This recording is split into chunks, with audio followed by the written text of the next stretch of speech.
Yes, ये class 10th का NCERT exemplar NCERT exemplar है और चैप्टर 1 हम लोग डिस्कस कर रहे हैं। ठीक है, मैथ का। दिस इज मैथ और क्वेश्चन नंबर 1 डिस्कस करते हैं। मैं आपको एक बात बता दूं, एनसीईआरटी एग्जाम्पलर स्टार्ट करने से पहले हमें एनसीईआरटी बुक को कंप्लीट करना होता है, क्योंकि जितने भी फंडामेंटल्स होते हैं हमें एनसीईआरटी बुक से क्लियर करने होते हैं। और फिर एडवांस आपका एनसीईआरटी एग्जाम्पलर है। दूसरे आप बुक्स रख सकते हैं, ठीक है, जैसे आर डी शर्मा है, ओसवाल है, अरिहंत है, जो भी जिससे किसी भी बुक से करना चाहते हैं एडवांस में, तो पहले आपको बेसिक्स आने चाहिए, फंडामेंटल्स आने चाहिए। उसके लिए एनसीईआरटी बुक कंप्लीट कीजिए और फिर आगे बढ़ो। ठीक है ना। आप जैसे ना हम डायरेक्ट अगर एनसीईआरटी एग्जाम्पल पर आ जाते हैं तो कुछ प्रॉब्लम्स हमें फेस करनी पड़ती हैं। जैसे कि यहाँ पर है ना, बीच बीच में कभी मान लो इवन नंबर जो होता है, हाँ, या इवन इंटीजर होता है, उसका क्या फॉर्म होता है, ऑड इंटीजर का क्या फॉर्म होता है। तो वही केस यहाँ पर हम लोग इस क्वेश्चन में डिस्कस करेंगे। ठीक है ना। तो क्वेश्चन है आपका, for some integer m, m कोई इंटीजर है, every even integer is of the form. तो इवन इंटीजर किस फॉर्म में होता है? तो हम लोग इवन इंटीजर की बात करते हैं। इवन इंटीजर की क्या फॉर्म होती है? ठीक है, इवन नंबर जो होता है आपका, इवन नंबर वो क्या होता है? वो मल्टीपल ऑफ 2 होता है। 2 से जो भी नंबर डिवाइड हो जाएगा, आ रहा है समझ में, वो आपका इवन नंबर हो जाएगा। अब देखिए, जैसे ये है, मैं इवन नंबर साइन करता हूं तो 2 इंटू जीरो रखे तो भी जीरो हो जाएगा। 2 इंटू 1 रखे तो 2 हो जाएगा। 2 इंटू 2 रखे तो 4 हो जाएगा। 2 इंटू 3 रखें 6 हो जाएगा। अगर नेगेटिवली चलते हैं हम लोग तो यहाँ पर हम इस तरह से ले सकते हैं, 2 इंटू -1 लेते हैं तो -2 हो गया, है ना। ये नेगेटिव इवन इंटीजर हो जाएगी आपकी। 2 इंटू -2 लेते हैं तो -4 हो जाएगा। 2 इंटू -3 लेते हैं तो -6 हो जाएगा। बात वही आती है, ये जो इंटीजर्स हैं, ये कोई भी इंटीजर हो सकता है। ये कोई भी इंटीजर हो सकता है, नेगेटिव, पॉजिटिव, ठीक है ना, कोई भी हो सकता है यहाँ पर आपका, राइट। तो यहाँ पर 2 के साथ जो है ना, with 2 we can take any integer, understood। अब कोई भी इंटीजर हमने ली यहाँ पर, ठीक है, उस केस में हमारा जो नंबर्स आते हैं, जो उनका प्रोडक्ट आता है 2 से मल्टीप्लाई करने पे, वो सब के सब इवन ही आते हैं। तो अगर मैं इस सब की जगह, ये जो सर्कल में मैंने मार्क किया है, इन सब की जगह 2 के साथ कोई इंटीजर m रख देता हूं, समझ में आना चाहिए आपको। 2 के साथ कोई भी इंटीजर m ले लीजिए यहाँ पर, और दे भी रखा है ना, m is some integer, right. ध्यान देंगे आप, m कोई इंटीजर है तो हर इवन नंबर जो होगा मेरा वो 2m के फॉर्म में होगा। जब इसको सिंप्लीफाई करेंगे तो ये 2m आएगा। तो यहां पर मेरा ऑप्शन सी करेक्ट हो जाएगा। याद रखना है, इवन और ऑड। देखिए, इवन का केस क्लियर हो गया आपका। ये फंडामेंटल्स आपको एनसीईआरटी बुक में ही करने को मिल जाते हैं। अगर नहीं मिलते तो ये कोई बड़ी बात नहीं है। 2 से जो डिवाइड हो रहा है, आपने बस ध्यान रखना है, मल्टीपल ऑफ 2 क्या होता है? वो आपका इवन होता है, ठीक है ना। और अगर ऐसा केस होता है मल्टीपल ऑफ 2, ठीक है ना, प्लस 1, तो वो क्या हो जाता है, वो आपका और नंबर में आ जाता है। इसे ध्यान रखेंगे। अब हम नेक्स्ट क्वेश्चन पर बढ़ते हैं। ये क्वेश्चन नंबर 2 है। फॉर सम इंटीजर q, यहां पर इंटीजर आपकी q है, every odd integer is of the form. तो पिछले क्वेश्चन में हमने यही सीखा था कि जो ऑड इंटीजर होती है, पहले तो आप ऑड नंबर समझते हैं। ऑड नंबर क्या होता है आपका, ऑड नंबर, ठीक है ना। ऑड नंबर जो होता है वो आपका मल्टीपल ऑफ 2 प्लस 1। अब आप कैसे क्लियर करेंगे, मान लो 2 इंटू 0 है और मैंने यहां प्लस 1 कर लिया, 2 इंटू 1 है, प्लस 1 कर लिया, 2 इंटू 2 है, प्लस 1 कर लीजिए, 2 इंटू 3 है, प्लस 1 कर लीजिए, ठीक है ना। ऐसे ही आप नेगेटिव साइड चलिएगा, 2 इंटू माइनस 1 है,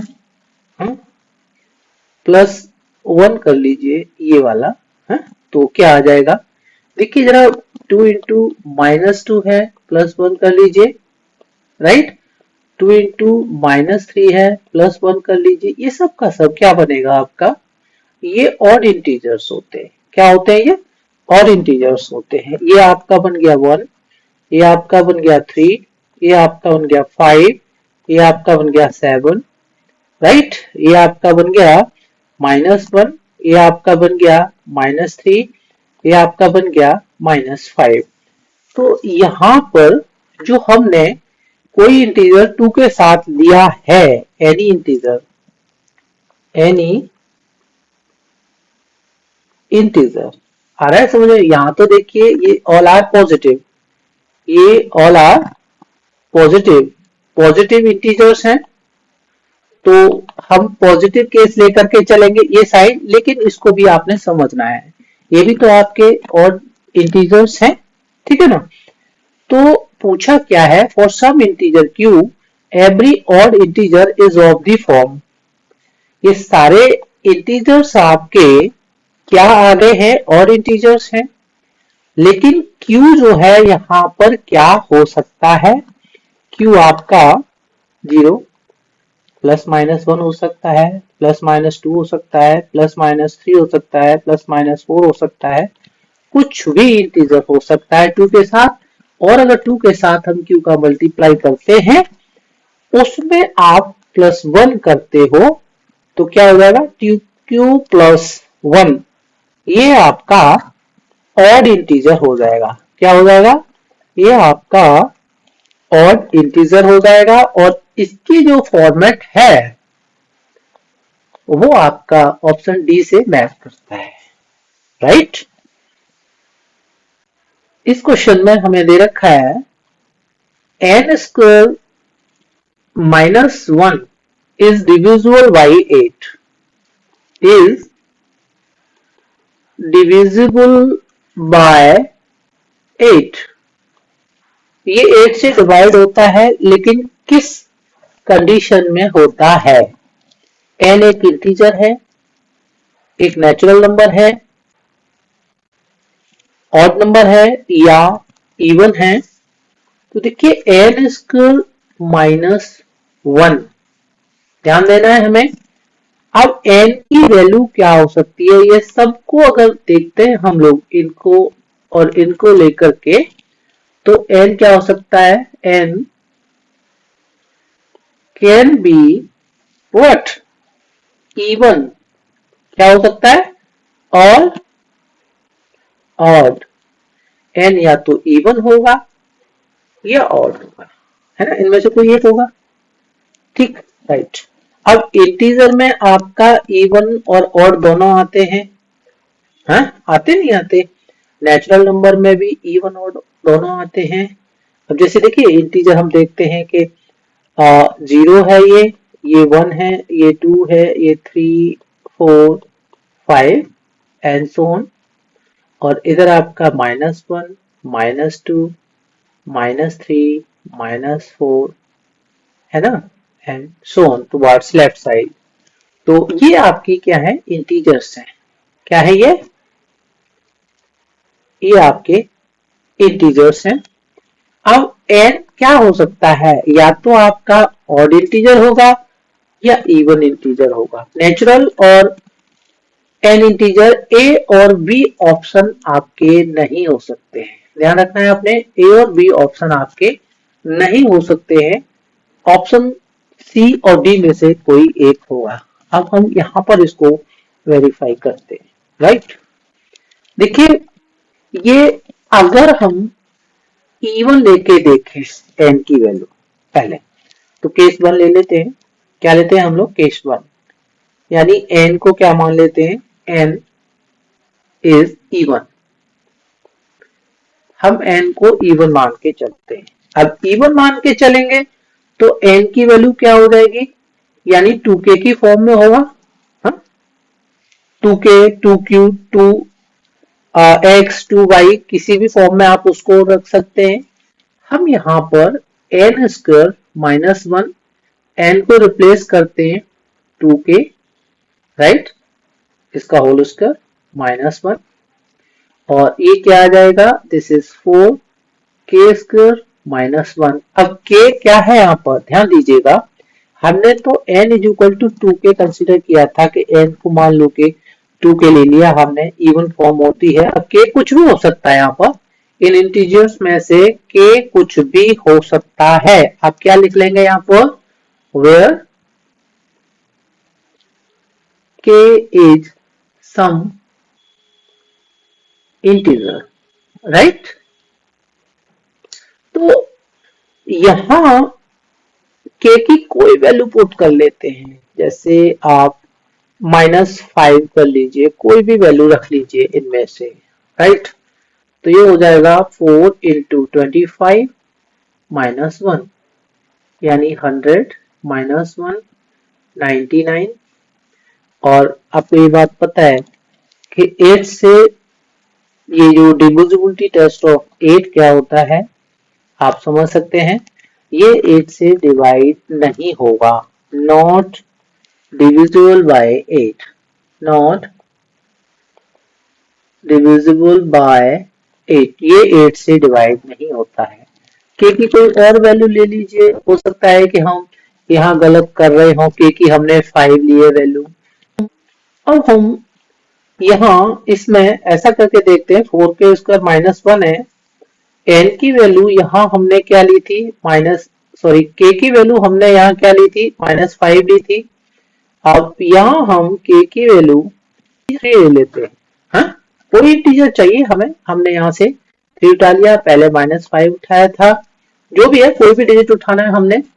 तो अब k को 3 पुट करना है हमने, तो 4, दिस इज 3 स्क्वायर -1, 3 3 9, 4 36 हो जाएगा, ये -1 हो गया, and this is 35, right.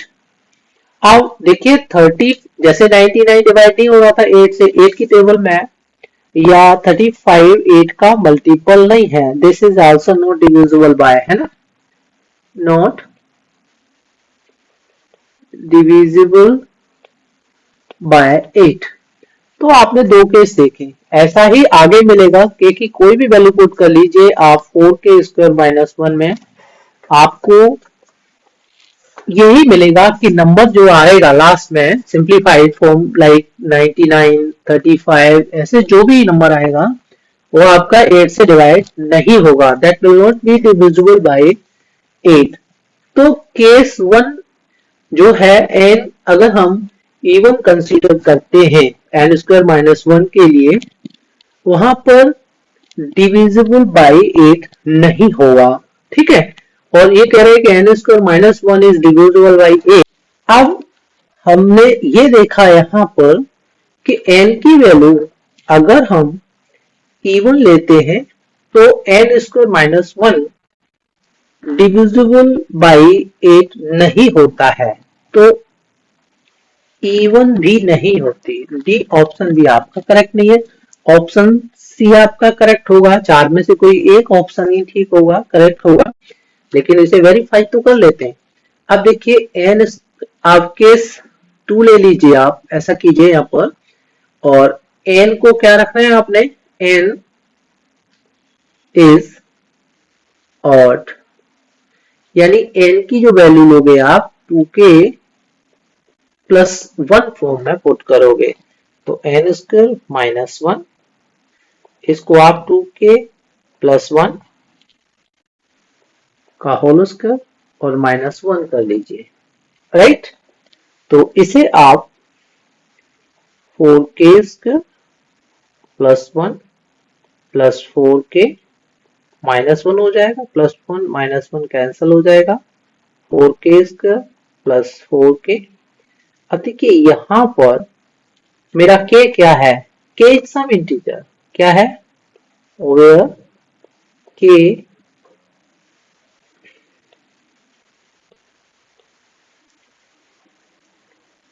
Is some integer, k कोई इंटीजर हो जाएगा। अब k की वैल्यू इन इंटीजर्स में से कुछ भी पुट करके देख लो। सर आपने -5 पुट करी थी, -5 पुट करके देख लीजिए, तो k को आप -5 ले लीजिए यहाँ पर, -5 होल स्क्वायर 4 -5, 5 5 जा 25, 4 जा 100, minus 5 4 जा 20, and this is 80. Yes, this is divisible by 8. अब देखिए 8 से ये डिवाइड हो गया,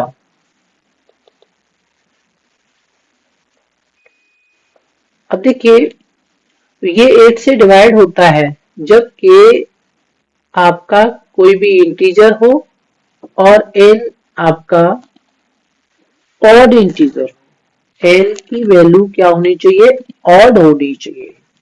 आपने -5 लिया है, आप किसी और के लिए वेरीफाई कर लीजिए इसको, ठीक है। चलो 4k स्क्वायर प्लस 4k, आप के जो है 2 ले लीजिए, तो 4 2 स्क्वायर प्लस 4 2 2 2 जा 4 4 4 जा 16 प्लस 4 2 जा 8 8 becomes 24, और ये ऑब्वियस है कि आपका 8 से एग्जैक्टली डिवाइड हो जाएगा, तो आंसर आपका सी होगा। ये यहाँ वेरीफाई किया जा चुका है, ठीक है ना। अब कुछ बच्चों का देखिए ऑप्शन सी करेक्ट है, इतना क्लियर है। अब कुछ बच्चे बोलते हैं कि सर अगर देखिए यहां आपने n की जो वैल्यू ली है वो ऑड अगर है, अगर n ऑड है तो n स्क्वायर माइनस 1 8 से एग्जैक्टली डिवाइड हो जाएगा, राइट। आपने एक फॉर्म और बतानी चाहिए हमें कि 2k प्लस 1 का फॉर्म भी ऑड होता है, क्या 2k माइनस 1 का फॉर्म ऑड नहीं होगा, यस ऑब्वियस ये भी ऑड होगा, ठीक है, क्योंकि यहां जो है आपका सारे ही पॉजिटिव इंटीजर की बात चल रही है। क्या चल रही है, हम पॉजिटिव इंटीजर कंसीडर करके चल रहे हैं, आप नेगेटिव इंटीजर कंसीडर करके चलो तो भी चलेगा, ठीक है ना, ऐसा कंफ्यूज नहीं होना। So what can you conclude here, ये जो यहाँ पर जितना भी हमने डिस्कशन किया है इससे ये कंक्लूजन निकलता है कि n की वैल्यू अगर ऑड है, यानी if n is any odd integer, in that case n square minus 1 8 से एग्जैक्टली डिवाइड हो जाएगा। ये डिपेंड आप पर करता है कि आप इसको किस फॉर्मेट में लिखते हैं, ठीक है ना, ये समझाने वाला है इसलिए यहाँ पर फॉर्मेट ज्यादा वैल्यू नहीं रखता है, आप इसे खुद अरेंज कर सकते हैं, ठीक है। फॉर अगर ऐसा लगता है आपको कि ये कुछ आपको नॉलेज प्रदान कर रहा है, या if you are getting something from me while I am teaching you, in that case है ना, अगर आप उसे इंस्पायर होते हैं, सीखते हैं, so please like share subscribe my channel. Okay,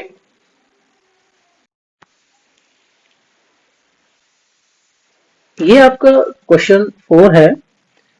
If the HCF of 65 and 117 is expressible in the form 65m minus 117, then the value of m।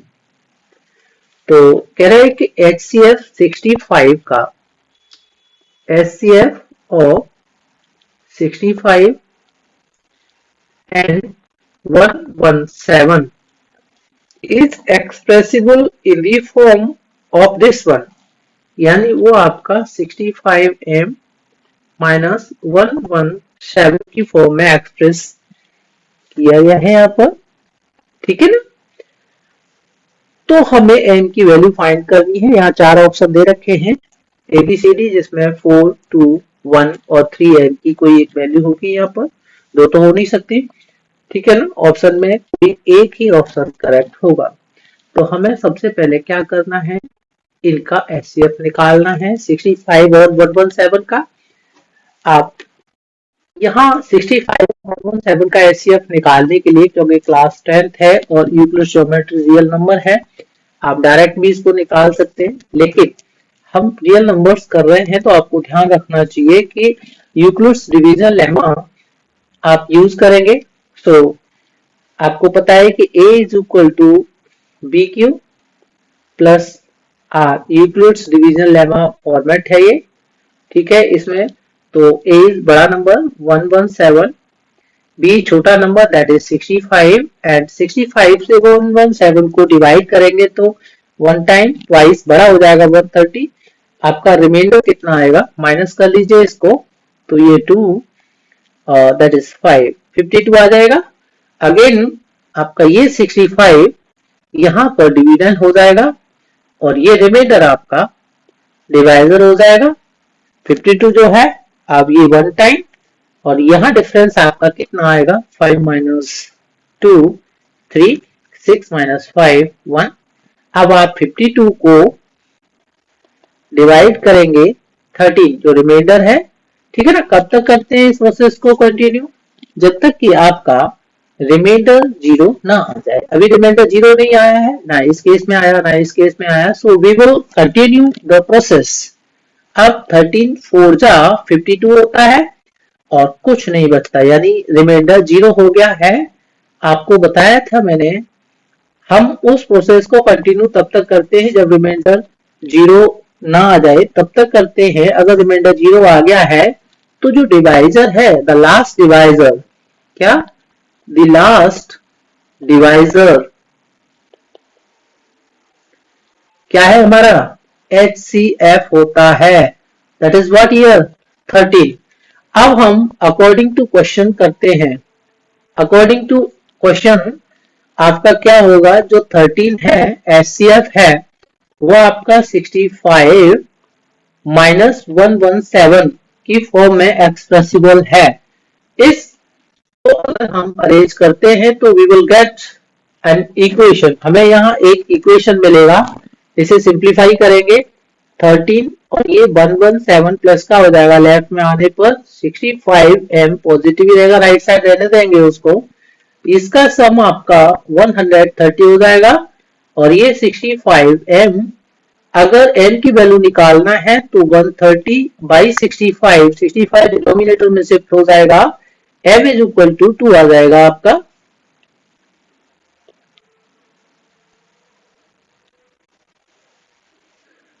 Right, ये आपका m की वैल्यू होगा, ऑप्शन बी करेक्ट हो जाएगा। Okay, तो यहां इस question 5 में हम देखते हैं, the largest number which divides 70 and 125 leaving remainders 5 and 8 respectively। तो देखिए ये आपने पहले ही स्टडी किया है आपका फोर्थ ऑन बोर्ड की बात बताते चले आते हैं कि एक ऐसा लार्जेस्ट नंबर बताइए, बड़े से बड़ा नंबर जो इन नंबर्स को एग्जैक्टली डिवाइड कर देता हो। ठीक है, और एक दूसरा केस क्या लेते हैं कि एक नंबर ऐसा बताइए छोटे से छोटा, यानी find the smallest number which is divisible by the given numbers, दिए हुए नंबर से सबसे छोटा नंबर डिवाइड हो जाए दोनों से। तो उस केस में क्या निकालते हैं, देखिए लार्जेस्ट नंबर जहां आ जाता है किन्हीं टू नंबर्स का लार्जेस्ट नंबर फाइंड आउट करना है जो उनको डिवाइड करता हो, उस केस में हमें क्या निकालना होता है, HCF निकालना होता है। ठीक है ना। अब दूसरा केस क्या है, तो क्लास फिफ्थ का ही है अगर देखा जाए तो, और आप कर सकते। अब यहाँ पर रिमाइंडर का केस तो दे रखा है 5 और 8, यानी वो जो लार्जेस्ट नंबर है, यानी वो जो HCF है, वो जो लार्जेस्ट नंबर है, लार्जेस्ट नंबर अगर हम 70 को डिवाइड करते हैं इस नंबर से, ठीक है ना, तो रिमाइंडर आपका क्या आना चाहिए, इस केस में रिमाइंडर 5 आना चाहिए। और अगर 1 to 5 को डिवाइड करते हैं इस नंबर से, लार्जेस्ट नंबर से, तो रिमाइंडर आपका क्या आना चाहिए, 8 आना चाहिए। ठीक है। अब ये जो केस होते हैं थोड़े एडवांस हो जाते हैं, फिफ्थ में, सिक्स में आ जाते हैं। आप किसी भी क्लास का लिख लीजिए, इसको थोड़ा एडवांस करोगे तो आपको फोर्थ में भी मिल जाएगा, थर्ड में भी कहीं कहीं मिल जाएगा। अगर आप दूसरे देखिए ना, यहाँ हम लोग जो है थोड़ा एडवांस में जाते हैं, एनसीईआरटी एग्जाम्पलर हो गई, दूसरी रेफरेंस बुक्स हो गई, और एक्स्ट्रा बुक से करिए तो ये केस आपको मिलेगा। ऐसे केस में आपने जो नंबर दे रखे, जैसे 70 दे रखा है, 125 दे रखा है, जो रिमाइंडर होता है पहले उसको माइनस कर लीजिए, तो ये आपका 65, और इस केस में 8 को माइनस करेंगे आप तो कितना हो जाएगा, 15, दिस इज 7, 117 आ जाएगा। हमें जो HCF निकालना था वो इनका नहीं निकालना, वो इन नंबर्स का, रिमाइंडर्स का केस आता है। ठीक है, तो आपने क्या करना है, हमने HCF ऑफ 65 एंड 117 ही निकालना है यहाँ पर। और यूज क्या करना है आपने, यूजिंग यूक्लिड्स लेमा। ठीक है ना, मैंने शॉर्ट ही दे दिया यहाँ पर। तो आपका 117 इज इक्वल टू 65 इंटू 1 और प्लस आपका 52, इसको डिवाइड करेंगे 65 को किससे करेंगे, इससे 52 से, तो आपका 1 टाइम और प्लस कितना 13, राइट ना। अब हम इसको डिवाइड करेंगे 52 को किससे करेंगे, 13 से, तो 13 4 आ जाएगा एंड 0 कम्स, तो आपका क्या आ गया, HCF आ गया। ठीक है ना, तो आंसर आपका 13 होगा, लास्ट डिवाइजर। आ रहा है समझ में, this is the largest number. और आप इसको वेरीफाई कर सकते हैं, वेरिफिकेशन करना है, वेरिफिकेशन आप अपने लिए करेंगे। ठीक है ना, ये सॉल्यूशन है इस क्वेश्चन का, और वेरिफिकेशन कैसे करना है, 13 से आप डिवाइड कर लीजिए, इसको करना है 70 को, तो 13 5 65, 5 रिमाइंडर आपका बच गया यहाँ पर। ठीक है, तो ये वेरीफाई हो गया। अब 13 से 1 to 5 को डिवाइड कर लीजिए, तो 13 का टेबल आपको आना चाहिए यहाँ पर, 13 9 117 होता है, और जब आप 125 से 117 को माइनस करते हैं तो 25 17, दिस इज 8 हियर। इस केस में आपका रिमाइंडर 8 आ गया है। ठीक है, ये यहाँ पर वेरीफाइड भी है, this is also verified here and this is the solution. आपने करना क्या है, लार्जेस्ट नंबर निकालना है, और टू नंबर्स को डिवाइड कर रहा हो, रिमाइंडर भी दोनों केस में अलग अलग दे रखे हो, तो उन नंबर से जो रिमाइंडर आ रहा है, जैसे 70 से रिमाइंडर आपका 5 आ रहा है, 1 to 5 डिवाइड करते रिमाइंडर 8 आ रहा है, तो इनको यहाँ पर माइनस करके जो नए नंबर्स आते हैं, ठीक है ना, उनका HCF निकालना है, ना कि इनका निकालना, राइट। ये क्वेश्चन नंबर 6 है।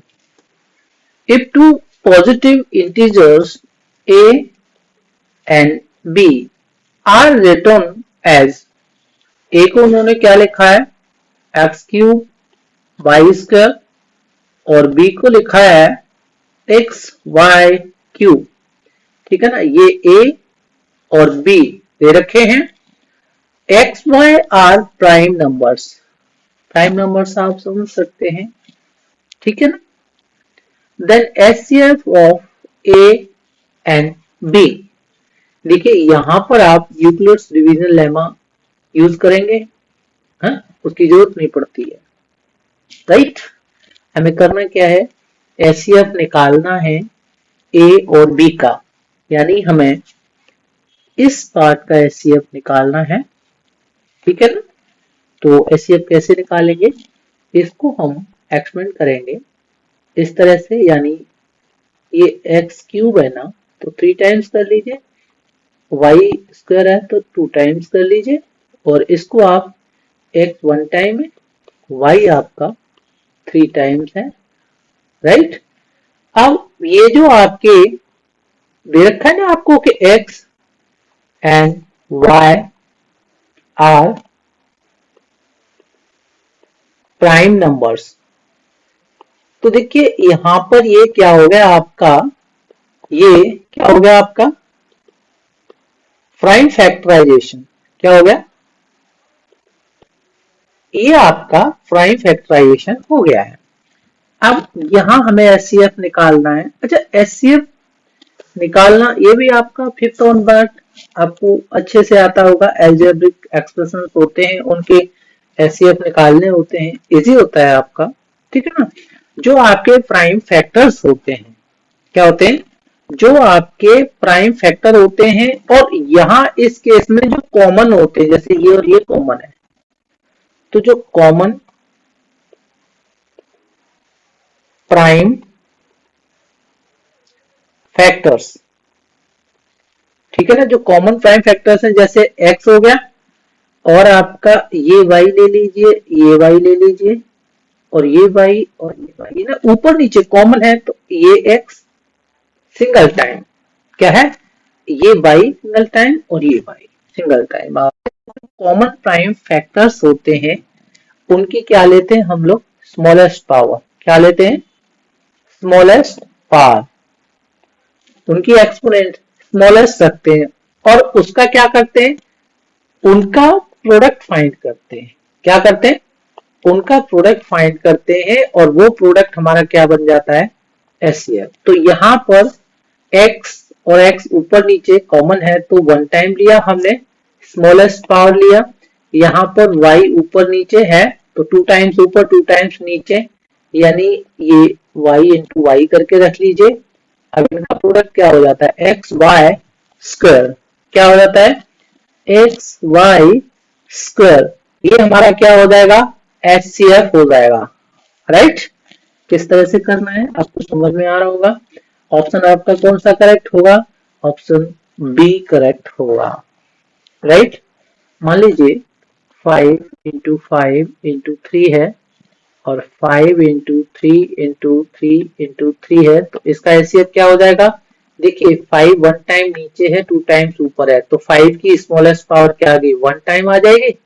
ठीक है, 3 का 1 टाइम पावर ऊपर है और 3 का 3 टाइम्स नीचे है, तो 3 का 1 टाइम ही आएगा, यहाँ पर ध्यान रखना है आपने, यानी ये कॉमन बन जाएगा, और एक इसे कॉमन ले लीजिए और सबको छोड़ देंगे यहाँ पर, तो ये आपका 15 एचसीएफ आ जाएगा उस केस में, ध्यान रखना है। आगे बढ़ते हैं, ये क्वेश्चन नंबर 7 देखते हैं। If two positive integers p और q पॉजिटिव इंटीजर्स हैं, और ये क्वेश्चन नंबर 6 की तरह ही है, can be express as this in this form, a and b being prime numbers, यहां पर हमें एलसीएम फाइंड आउट करना है p और q का।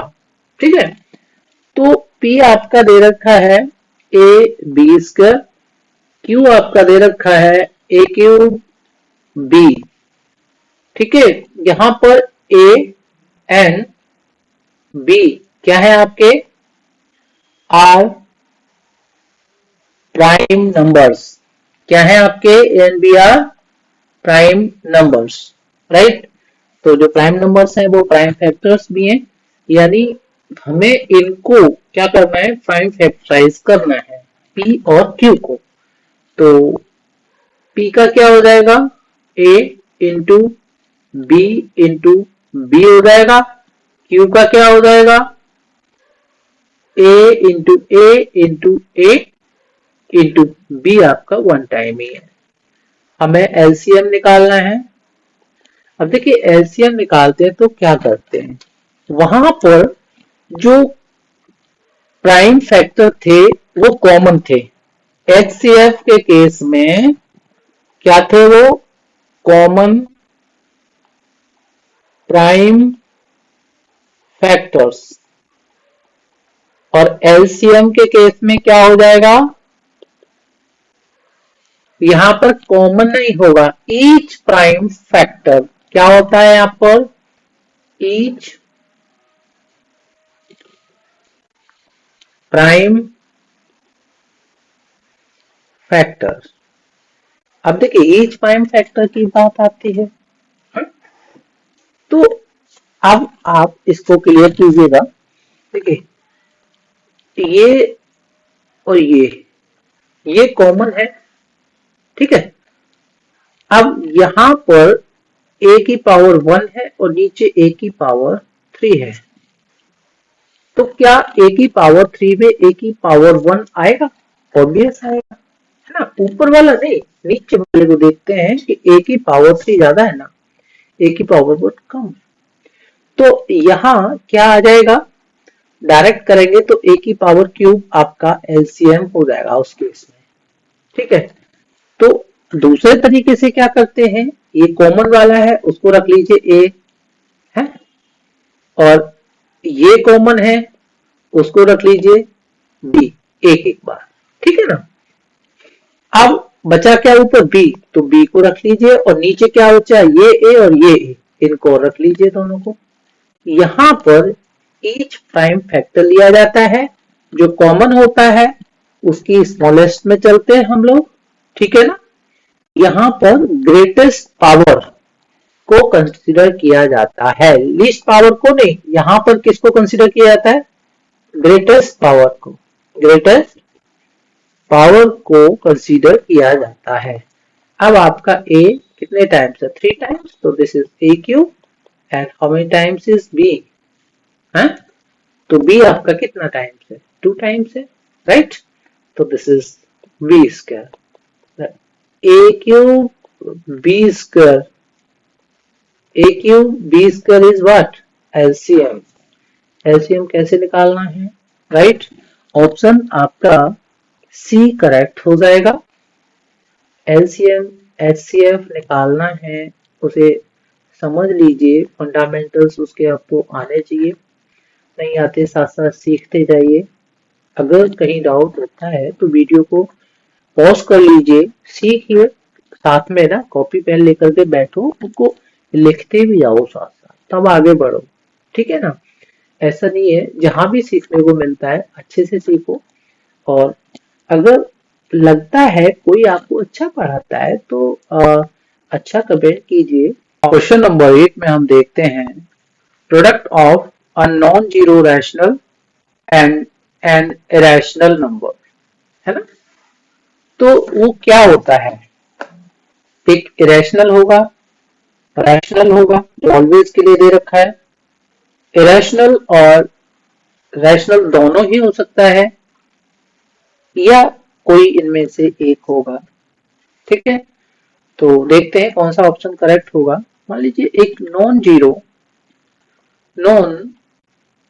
जीरो रैशनल नंबर की बात करते हैं, तो उसे आप 5 ले लीजिए, ठीक है ना। अगर आप dy की फॉर्म लेते हैं तो 5/6 लीजिए।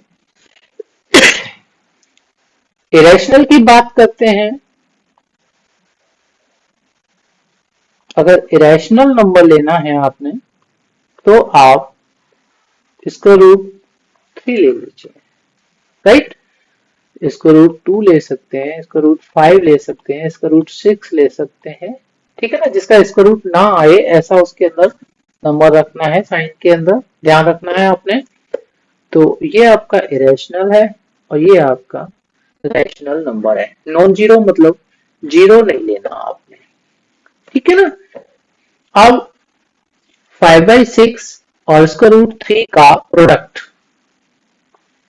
आपका प्रोडक्ट क्या हो जाता है 5/6 into इसका √3, इट बिकम्स 5 इसका √3/6। थोड़ा और सिंप्लीफाई करते हैं इसको, तो हम क्या कर सकते हैं बच्चे, कभी कभी देखिए, ये मैं यहाँ डायरेक्ट पहले आपको बता देता हूँ। और सिंप्लीफाई करते हैं तो इसे 5 इसका √3 अपॉन इसको आप इसका √3, इसका √3, ये 3 हो गया और ये 2 ले लीजिए, तो इससे इसको कैंसिल कर लीजिए, तो 5/2 इसका √3 आ जाएगा। ये और ये दोनों क्या है वो इक्वल है, ठीक है ना।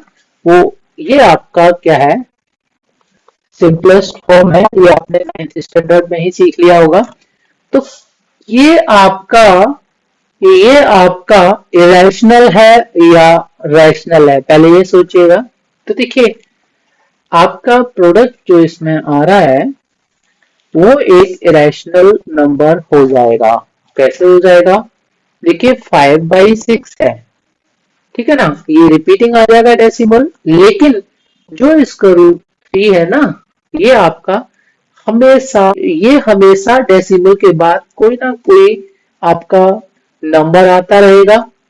ऐसा नहीं है कि रिपीटेड होता है, ये रिपीट भी नहीं होगा, ये किसी पार्टिकुलर पैटर्न में डेसिमल के बाद इसका टर्मिनेशन नहीं होगा या पार्टिकुलर पैटर्न में कंटिन्यू नहीं होगा।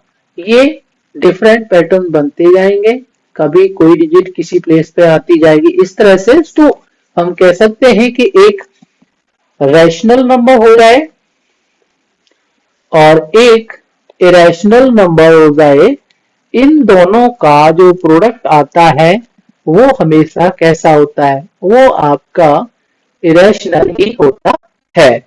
ध्यान रखेंगे आप। ये 9th क्वेश्चन कर रहे हैं हम। The least number that is divisible by all the numbers from 1 to 10 both inclusive, यानी 1 और 10 भी उसमें इंक्लूडेड है। तो इनमें से कोई एक नंबर होगा, एक ऑप्शन करेक्ट होगा, उसको कैसे फाइंड आउट करना है। तो देखिए लीस्ट नंबर जो इन सब से डिवाइड हो, ऑब्वियस है कि वो आपका एलसीएम वाला केस है, मैंने अभी बताया था पिछले क्वेश्चन में आपको।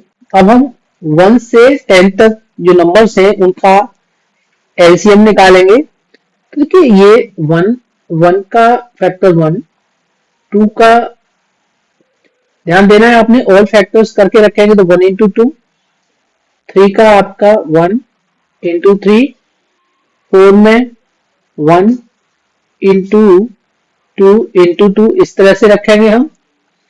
5 है तो 1 into 5, 6 है तो 1 into 2 into 3, 7 1 into 7, 8 1 2 जा 2, 2 जा 4, 2 जा 8, इस तरह से 9 1 3 या 3, 3 या 9, और 10 का आपका 1 into 2, 2 जा 1 2 जा 2 एंड 5 जा, ठीक है ना।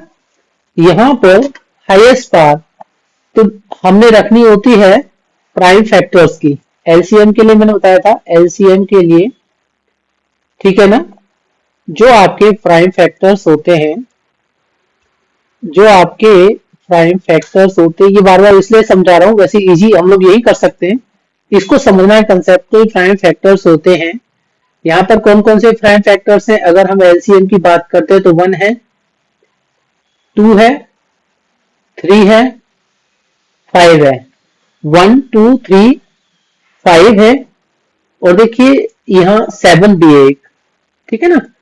अब ये फैक्टर्स हैं 1 2 3 5 7 प्राइम फैक्टर्स हैं। अब इनकी हाईएस्ट पावर क्या चाहिए मुझे, हाईएस्ट पावर। अब हाईएस्ट पावर की बात करते हैं तो 1 की हाईएस्ट पावर क्या है, 1 की पावर कोई सी भी ले लीजिए 1 ही होती है। वैसे 1 की हाईएस्ट पावर यहाँ पर 1 ही है। 2 की हाईएस्ट पावर कितनी है? तो 2 की हाईएस्ट पावर यहां से पता चलती है 3 है, और 3 की हाईएस्ट पावर आपकी 2 है, यहां से पता चलती है। 5 की हाईएस्ट पावर कितनी है? 1 है, और 7 की हाईएस्ट पावर 1 है। इस तरह से अब इसको कर लीजिए 1 इंटू 2 टू जा 4 टू जा 8 इधर आ जाएगा, राइट।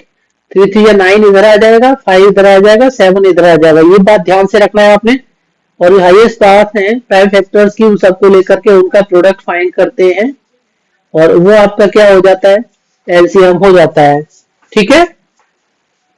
अब इनका प्रोडक्ट क्या होता है समझिए जरा।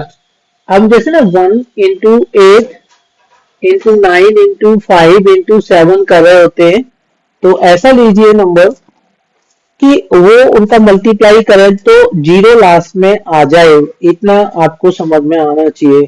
ठीक है ना। तो जैसे हम लोग ना 1 तो रहने दीजिए, क्योंकि 1 से किसी को मल्टीप्लाई करो तो नंबर इटसेल्फ आएगा। तो 8 5 जा 40, क्या हो गया? 40, 9 और 7। ठीक है ना। अब आप इन दोनों का कर लीजिए, ये आपका कितना आ जाएगा? 63 आ जाएगा, ये 40। अब 40 का मल्टीप्लाई करोगे तो 4 3 जा 12, 2 कैरी ओवर 1, 4 6 का कितना होता है? 24 और 1 25। ये इजीली थोड़ा सा इजी वे होता है। ठीक है ना। इतना कैलकुलेट करके आवश्यकता नहीं है, डायरेक्ट आप यहीं से कर दीजिए यहाँ से। तो उसको जो है 2520 आपका एलसीएम आ जाएगा। इजीली कैसे कर सकते हैं ये बताया मैंने ट्रिक।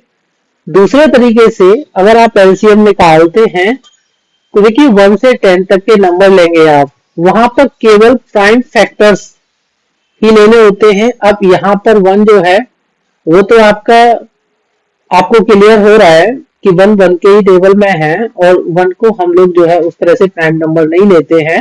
ठीक है ना।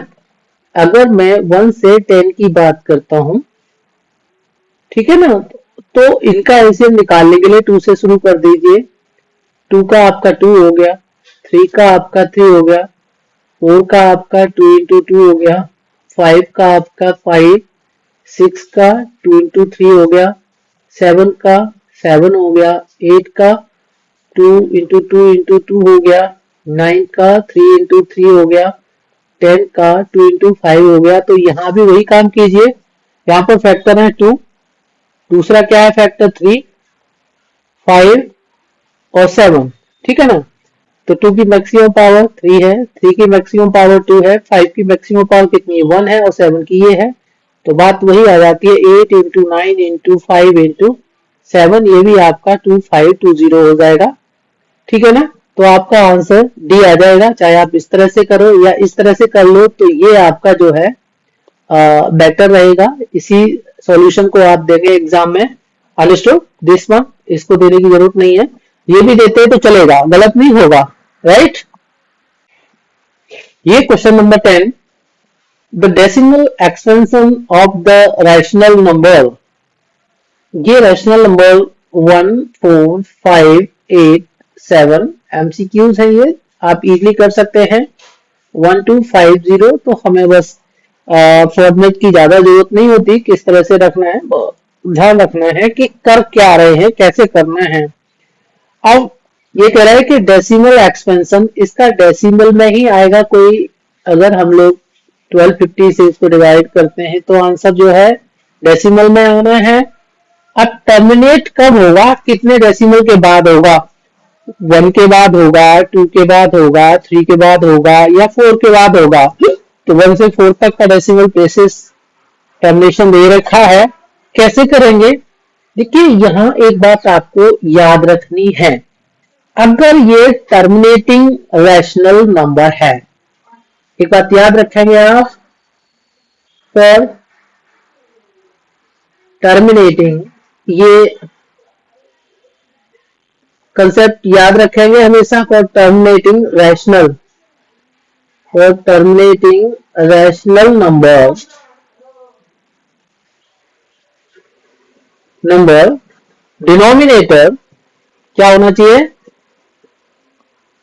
Denominator must be in the form, किस फॉर्म में होना चाहिए वो?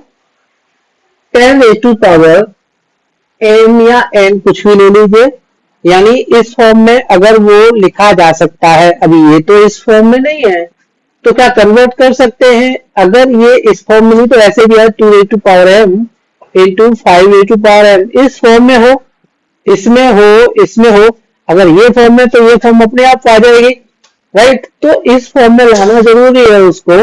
इस फॉर्म में ये प्राइम फैक्टराइजेशन हो गए 10 के 2 और 5 है ना। अब हम करेंगे क्या, ये जो 1250 है उसको प्राइम फैक्टराइज कर लेते हैं। क्या बन जाता है 625, 5 से फिर कर लीजिए उसको, 1 सा 125, 5 से 25, 5 से 5 और 5 बन जा, तो 5 की पावर 4 और 1 2 की पावर आ जाएगी, तो 1 4 5 8 7 2 रेज टू पावर 1 आ गया यहाँ पर और 5 रेज टू पावर 4 आ गया। अब जो 5 की पावर है m, उतना ही 2 की पावर m होना चाहिए, तो 5 की पावर 4 है तो 2 की पावर भी 4 होना चाहिए। 2 की पावर 4 करने के लिए डिनोमिनेटर में मुझे 2 रेज टू 3 से मल्टीप्लाई करना है, तो आपका नंबर चेंज हो जाएगा, इसलिए 2 रेज टू पावर 3 से ऊपर भी मल्टीप्लाई करूंगा, ठीक है ना। अब 1 4 5 8 7 इंटू 2 रेज टू 3 कितना होता है 8 अपॉन में 2 की पावर 1 2 की पावर 3 2 रेज टू 4 और 5 रेज टू 4। नेक्स्ट स्टेप आ जाएगा आपका, ये आपका 8 से मल्टीप्लाई करेंगे हम यहाँ पर, तो 8 7 जा 56 कैरी ओवर 5, 8 8 जा 64, 64 5 69 कैरी ओवर 6। नाउ 8 5 जा 40, 40 और 6 46 कैरी ओवर व्हाट 4, and 8 4 जा 32 4 36 कैरी ओवर 3, 8 बन जा 8 and 3 11 अपॉन में, देखिए मैंने क्या बताया था 2 raise to power 4 5 raise to power 4 multiply करें तो 10 रेज टू पावर 4 बन जाएगा, it becomes 10 raise to power 4 in denominator.